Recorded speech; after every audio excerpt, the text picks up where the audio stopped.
Hello, my name is Benjamin Hart. I'm an American attorney and the Managing Director of Integrity Legal here in Bangkok, Thailand.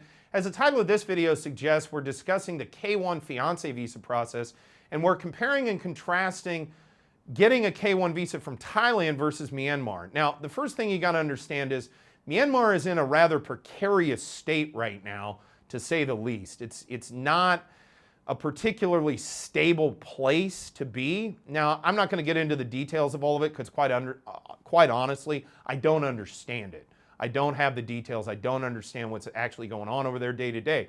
But long story short, we do process a number of cases for folks with a Myanmar passport, be they Burmese ethnically, Thai Yai, so-called Thai ethnic Thais born on the Myanmar side of the border, Karen, Shan, whatever, folks that hold a Myanmar passport, and there's a number of different ethnicities that maintain passports from Myanmar.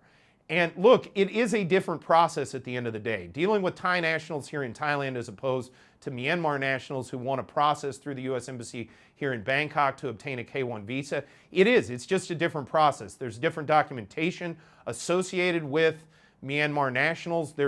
When you compare it to Thai nationals, in some ways, dealing with a Thai in Thailand is quite honestly easier. And the reason for that is particularly document retrieval is much more streamlined in the context of a Thai national versus someone who is effectively a foreign national in Thailand looking to get similar documentation.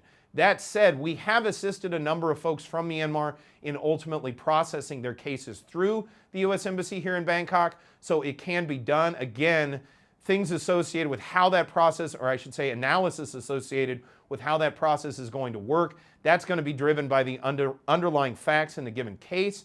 For those who feel a bit overwhelmed, and I think it's completely understandable to feel overwhelmed if you're dealing with processing a U.S. visa for a Myanmar national, under those circumstances, it is a good idea to contact a legal professional, gain some insight and guidance into how best to proceed.